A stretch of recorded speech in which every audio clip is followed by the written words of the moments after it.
చెప్పిన తర్వాతనే సూపరింటెండెంట్ అక్కడ ఏమంటున్నారంటే లేదు వాళ్ళు కూడా ఏదో కుర్కురేలు తిన్నట్టుగా ఒక కనబడుతుందని చెప్తున్నారు. దీని మీద భీమరావు నాయక్ గారు మీరు చెప్పండి. ఇప్పుడు స్పష్టంగా కనబడుతుంది మనకు, కళ్ళకు కట్టినట్టుగా ప్రతి విషయం మన కళ్ళ ముందు ఉన్నది. కొంచెం ఇప్పుడు ఏంటంటే పావని గారు మధ్యలో డిస్టర్బెన్స్ చేయకుండా క్లియర్ గా చెప్తారు అక్కడ ఉన్న చెప్పండి. పావని గారు కొంచెం గొంతుతో పాటు కొంచెం కేసీఆర్ అప్పుడు ఉద్యమం బాగా స్ఫూర్తికి తీసుకుంటున్నారు కూడా ప్రజలకు అర్థం కావాలి విషయం. పావని గారు ప్లీజ్ కొంచెం సమయం కాబట్టి ఆయన ఏం చెప్తుండో మనం విందాం.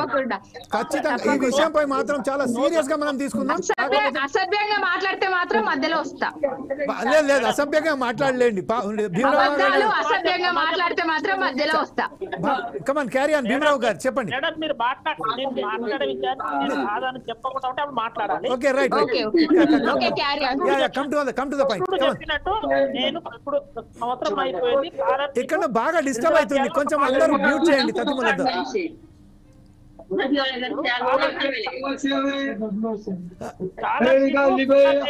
సార్ ఒక్క నిమిషం సార్. వినోద్ కుమార్ గారు మీ ఫోన్ మ్యూట్ చేయండి ప్లీజ్.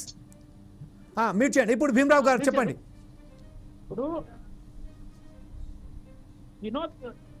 ఇప్పుడు ఏబీపీ వినోద్ కుమార్ తమ్ముడు చెప్పినట్టు విషయం ఏంటంటే సతీష్ విడుదల చేయాలని డిమాండ్ చేస్తా ఉన్నారు. ఓకే సార్ స్కాలర్షిప్ విడుదల చేయాలని డిమాండ్ చేస్తా ఉన్నారు. ఈ స్కాలర్షిప్ ఈ రేవంత్ రెడ్డి అధికారులు వచ్చిన తర్వాత అయిందా లేకపోతే గత ప్రభుత్వం ఇవ్వకుండా బకాయి పెట్టిన దాని విషయం కూడా ఆలోచన చేయాలి ప్రభుత్వం. దీని మీద అందరూ ఆలోచన చేయాలి. రెండో విషయం ఏంటంటే ఫుడ్ పాయిజన్ మీద ఆల్రెడీ మధ్యాహ్నం పుట్టలో ఇప్పుడు ఆల్రెడీ ఇక్కడ లోపల సూపరింటెండెంట్ మాట్లాడాడు. అక్కడ విషయం ఏంటంటే వాళ్ళు మధ్యాహ్నం భోజనమే చేస్తారు, సాయంత్రానికి ఇంటికి వెళ్ళిపోతారు, మళ్ళీ పొద్దున్న వాళ్ళు రెడీ అయిపోయి స్కూల్కి వస్తారు. సో అక్కడ 24 hours పిల్లలు మన హ్యాండ్ ఓవర్లు ఉన్నప్పుడు అక్కడ జరగడం అనేది బాధాకర విషయమే. కానీ వాళ్ళు ఏదైనా కుర్కురియో బేకరీ ఫుడ్ తిన్నార విషయం పైన క్లారిటీకి వస్తుంది. లేకపోతే ప్రభుత్వం దీనిపైన ఖచ్చితంగా చర్య తీసుకుంటది. విచారణ చేసి పిల్లలకి ఏంటంటే మనం అనుకున్నాం టీఆర్ఎస్ ప్రభుత్వ హయాంలో కూడా భద్రాద్రి కొత్తగూడెంలో దాదాపు గురుకుల పాఠశాలలు 62 మంది 21 రోజులు హాస్పిటల్లో ఉన్నారు. ఆ పరిస్థితి వరకు దిగజారకుండా ఇప్పుడు ఏదైతే నాణ్యత లేని సప్లై చేస్తామని చెప్తున్నారో వాళ్ళపైన చర్యలు తీసుకోవడానికి ప్రభుత్వం ఆల్రెడీ అన్ని విధాలుగా ఇప్పుడు కమిటీ వేసుకున్నారు, మాట్లాడుతూ ఉన్నారు. ప్రతిదానికి రేవంత్ రెడ్డి అని చెప్పడం కంటే అక్కడ జరుగుతున్న లోకల్ ఇప్పుడు స్థానికంగా కొంత బీఆర్ఎస్ అనుకూలంగా ఉన్నటువంటి అధికారులు కూడా నిర్లక్ష్యం వ్యవహరిస్తా ఉన్నారు. వాటిపైన చర్యలు తీసుకోవడానికి ఖచ్చితంగా మేము కూడా దానికి వెళ్తాం. అక్కడికి ఏబీపీ నుంచి అక్కడ పోయి మేము చూసామని చెప్పారు. అక్కడ చుట్టుపక్కల ఉన్నటువంటి దాదాపు 9-10 కిరాణా షాపులలో ఉన్నాయి. అక్కడ క్వాలిటీ లేదంటే కుర్కురినో లేకపోతే అది చిప్స్ ఏదో ఇచ్చారు, వాళ్ళ పిల్లలు తిన్నామని చెప్పిన విషయాన్ని వాస్తవ విషయం ఇది. సో అది గ్రహించి పొరపాటు జరగకుండా ఇప్పుడు చూపుడు పిల్లలకు ఎలాంటి హాని అయితే లేదు, ఖచ్చితంగా వాళ్ళ మంచి ట్రీట్మెంట్ జరుగుతూ ఉన్నది. రిపీట్ కాకుండా చూసుకోవాల్సిన బాధ్యత ప్రభుత్వం పైన ఉన్నది, చూసుకుంటుంది కూడా. కానీ ఇప్పుడు స్కాలర్షిప్ విషయం చెప్పడం ఇంకో విషయం చెప్పడం మీద గత బీఆర్ఎస్ పెట్టిన బకాయిలో తీరుస్తున్నాం. ఆ విషయానికి చెప్పాలని తెలియజేస్తా ఉన్నాం. ఇప్పుడు చెప్పండి. ఇప్పుడు పావని గారు మీరు చెప్పండి. ఇప్పుడు సతీష్ ఏమైనా చెప్పదలుచుకున్నారా? సతీష్ ఈ విషయంపై ఏమైనా చెప్పదలుచుకున్నారా? సతీష్ చెప్పండి ప్లీజ్. మీరు ఈ విషయం మీరు చెప్పదలుచుకున్నారా? గత ప్రభుత్వంలో విద్యార్థులను ఐగోస పెట్టిందన్న విషయం సమాజానికి ఎరుగైంది, ప్రజలు మేల్కొన్నారు. ఆ ప్రభుత్వం కేసీఆర్ ని ఫామ్ హౌస్ లో పండబెట్టి కేసీఆర్ ని ఫామ్ హౌస్ పండబెట్టిన తర్వాత ఈ రాష్ట్ర ప్రభుత్వం కొత్త ప్రభుత్వాన్ని ఎందుకెందుకున్నది ఈ స్కాలర్షిప్లు ఏవైతున్నాయో వీళ్ళు విడతల వారీగా విడుదల చేయాలి. గురుకులాలు టీచింగ్ నాన్ టీచింగ్ పెంచాలి. విద్యారంగ సమస్యల పట్ల అనేక ఇబ్బందులు ఉన్నాయి. ఈ కొత్త ప్రభుత్వం ఏర్పడాలి. ఇంతవరకు ప్రభుత్వం విద్యాశాఖ మంత్రిని ఏర్పడలేకపోయింది. ప్రభుత్వం ఏర్పడి సంవత్సరం గడుస్తున్నా కూడా విద్యాశాఖ మంత్రిని ఏర్పాటు చేయకపోవడం సిగ్గుచేటుగా ఈ రోజు ఏబీపీ భావిస్తా ఉంది. విద్యార్థులు ఓకే వినోద్ కుమార్ గారు ఏదో చెప్పదలుచుకున్నారు. వినోద్ కుమార్ అది హ్యాండ్ రైజ్ చేస్తున్నారు. వినోద్ కుమార్ మీరు చెప్పండి. ఇప్పుడు ఏదైతే చెప్తున్నారో సతీష్ గారు ఏదో చెప్తున్నారో వినోద్ కుమార్ గారు మీరు చెప్పండి. అదే ఇప్పుడు మళ్ళీ కూడా మంత్రివర్గ విస్తరణ ఉంది, అందుకు అనుగుణంగా అర్హులు ఎవరైనా ఉంటే దాన్ని ఖచ్చితంగా అయినా ముఖ్యమంత్రి గారి దగ్గర విద్యాశాఖ ఉన్నట్టే సంతోషించాలి, కానీ ఎవరికో ఇవ్వలేదనే బాధ వీళ్ళకెందుకు అవసరమా? అక్కడ ఇది ఇప్పుడు కేవలం ఇంతకుముందు మన భీమ్లా నాయక్ గారు చెప్పినట్టుగా ఎవరో బీఆర్ఎస్ తొత్తులు బీఆర్ఎస్ అనుకూల వైఖరి ఉన్నటువంటి కొంతమంది అవినీతి పరులైన అధికారులు వాళ్ళ కుట్రలో భాగంగా ఇలాంటి వాటికి పాల్పడుతున్నారు. ప్రభుత్వం చెడ్డ పేరు తీసుకురావని ఖచ్చితంగా కుట్రలు జరుగుతున్నాయి. ఆ కుట్రలు పటాపంచలు జరుగుతాయి. ఆ కుట్రలో వెనుకున్న పడ నేతలకు కూడా బట్టి పెట్టి వాళ్ళని శిక్షించాలి ఖచ్చితంగా. చిన్న విషయం ఇంకోటి, ఏదైతే ఆ రోజు రాజశేఖర రెడ్డి గారు ఉన్నప్పుడు విద్యార్థులు పెంచిన డైట్ ఛార్జ్ తర్వాత ఈ రోజు మళ్ళా కాంగ్రెస్ గవర్నమెంట్ పెంచింది. 10 సంవత్సరాల అధికారంలో కేసీఆర్ గవర్నమెంట్ ఏ ఒక్క నయా పైసా పెంచలేదు. ఇవాళ ఏబీపీ వాళ్ళు మాట్లాడుతూ ఉన్నారు వాళ్ళ తొమ్మిది వైఖరి. గత ప్రభుత్వం చెప్పినటువంటి 2,000 కోట్ల రూపాయలు అప్పు ఉంటే ఆ రోజు ఏబీపీ నిద్రపోయిందా అని అడుగుతా ఉన్నాం. గతం బిల్లులో పావని గారు చెప్పబోతున్నారు. పావని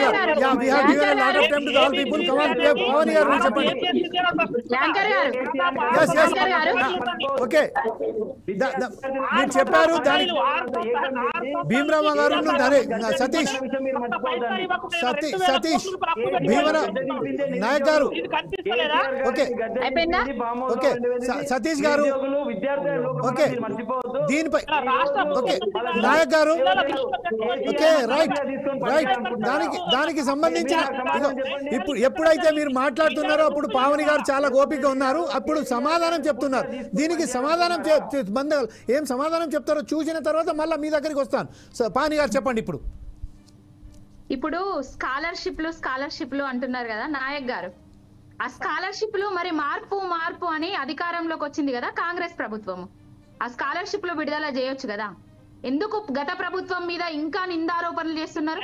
కేసీఆర్ గారు మధ్యలోకి రాకు, నువ్వు మాట్లాడేటప్పుడు నేను మధ్యలోకి రాలేదు. నాయక్ మీరు మాట్లాడేటప్పుడు నేను మధ్యలోకి రాలేదు. మీరు కూడా మధ్యలోకి రాకండి. మీరు చేసిన అప్పులకు వడ్డీ కట్టలేక చచ్చిపోతా ఉన్నాం. మీరు ఎన్ని అప్పులు కట్టిండ్రు, ఎన్ని వడ్డీలు కడుతున్నారు, కాగు లెక్కల ప్రకారం ఏదున్నది అనేది దాన్ని మరో చర్చలో చర్చించుకుందాం. ఇంకా అప్పులు అనేది మర్చిపోండి. 1,00,000 కోట్ల అప్పులు చేసిర్రు. డిసెంబర్ వస్తే 1,00,000 కోట్ల అప్పులు చేస్తున్నారు. 1,00,000 కోట్లకు దగ్గరలో ఉన్నది కాంగ్రెస్ ప్రభుత్వం అధికారంలోకి వచ్చిన తర్వాత సంవత్సర కాలంలో 1,00,000 కోట్ల అప్పులు చేసింది. ఇప్పుడు 88,000 కోట్ల అప్పుల వరకు ఉన్నది. కానీ బావని గారు సతీష్ ఏదైతే క్వశ్చన్ అడిగిడు సతీష్ గారు ఏదైతే క్వశ్చన్ రేవంత్ రెడ్డి చేతిలో విద్యాశాఖ ఉండడం అదృష్టం అన్న వినోద్ గారికి 50 మంది విద్యార్థులు చనిపోవడం అదృష్టమా అండి? ఏం మాట్లాడుతున్నారంటే అధికారుల మీద నెపండుతున్నారు. బీఆర్ఎస్ అనుకూల అధికారులు ఉన్నారు అధికారుల మీద నెపండి. అలాంటి అధికారులు ఎవరన్నా ఉంటే ఆధారాలు చూపెట్టండి, సస్పెండ్ చేయండి.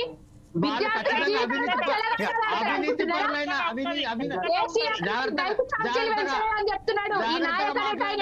అసలు బ్రేక్ఫాస్ట్ మెనూ తెచ్చిందే కేసీఆర్ గారు, డైట్ ఛార్జీలు పెంచితే కేసీఆర్ గారు, సన్న బియ్యం తీసుకొచ్చింది గురుకులాలలో కేసీఆర్ గారు. అన్ని ప్రమాణాలతోటి, అన్ని హంగులతోటి, సకల హంగులతోటి దేశానికే తలమానికంగా తీర్చిదిద్దింది గురుకులాలను కేసీఆర్ గారు. అయితే ఇప్పుడు అదే విషయంపై సతీష్ ఇప్పుడు చెప్పినట్టుగా కాంగ్రెస్ ప్రభుత్వము పడుకోబెట్టారండి. కడుపు మంటతో కుట్రలకు పాల్పడుతున్నారు. మరి ఆ ఫామ్ హౌస్ లో ఉన్నాయన తోటి, ఆ ఫామ్ హౌస్ లో ఉన్నాయన కోసం వెమ్లవాడకు వచ్చి బయటికి రావయ్య స్వామి, బయటికి రావయ్య స్వామి అని ఎందుకు బతలాడుతాడు? మీకు చేత అర్థం కాక కేసీఆర్ గారిని జనాలు బయటికి వస్తే తువాలు ఉంచుతున్నారు. కాంగ్రెస్ అంటేనే 6 గ్యారంటీలు ఇచ్చి, అలవి కాని హామీలు ఇచ్చి, అధికారులను తీసుకుపోయి ఫార్మాసిటీ దగ్గర అధికారులను పంపించి రైతులతో కొట్టిపించుకుంటున్నారు. ఆర్డీఓని ఎంత తరిమి కొడుతున్నారో మీ ప్రభుత్వంలో చూడండి. ఏం జరుగుతుంది? రైతులకు ఇవ్వాల్సిన మహిళలకి ఇవ్వాల్సిన గురుకులలో పురుగులు లేకుండా అన్నం పెట్టలేరా? అయ్యా కొడుకులు మీకు బాగా తరఫు ఇచ్చారండి పవన్ గారు. అయ్యా కొడుకులు బిడ్డ మీకు బాగా తరఫు ఇచ్చారు. వాళ్ళ అసలు బాగా పట్టింది మీకు. వాళ్ళు అంటూ బాగా అంటుంది. అయ్యా కొడుకులు బిడ్డ లెక్కనే మాట్లాడతారు మీరు. వాళ్ళు బాగా తరఫు ఇచ్చింది మీకు వాళ్ళు ముగ్గురు. అసలు నువ్వేం మాట్లాడుతున్నావు? నీకేమైనా అర్థమవుతుందా? ఏం మాట్లాడుతున్నావు? నీకేమైనా అర్థమవుతుందా? ఫస్ట్ ఏం మాట్లాడుతున్నావు?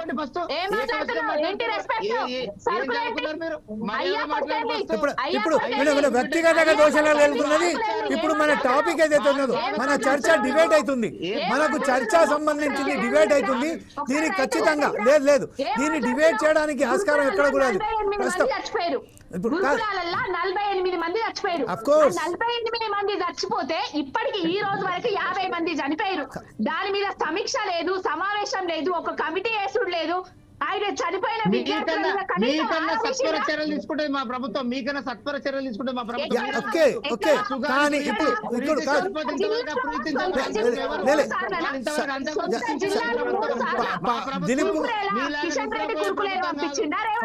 వినోద్ కుమార్ గారు మీరు ఒక్క నిమిషం అండి ప్లీజ్.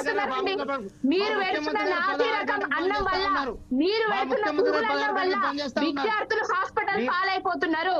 అది పక్కదారి పట్టించడానికే కురుకురేలు అది ఇది అని అంటున్నారు, చిరుతిళ్ళు అంటున్నారు. ఒక్క నిమిషం ఇప్పుడు సతీష్ మీరు చెప్పండి. సతీష్ మాట్లాడండి, మీరు మాట్లాడండి, మీకు కూడా టైం ఇస్తున్నారు కదా. నేను ఉన్నది చెప్తున్నా. ఒక క్రమ పద్ధతిలో మాట్లాడాలి, హుందాగా మాట్లాడాలి, మర్యాద. ఇప్పుడు నీ మాట్లాడేటప్పుడు మధ్యలోకి వచ్చి మాట్లాడింది నీ అయ్యా, నీ కొడుకు, బిడ్డ, సరుకులు అన్నది మీరు. అన్పార్లమెంటరీ వర్డ్స్ యూజ్ చేసింది మీరు. ఏం మాట్లాడుతున్నారు మీరు? బాగా తర్ఫీదు పొందారు మీరు. వాళ్ళని ఒక్క నిమిషం మనం ఒకే నిమిషం మీ ఇద్దరితో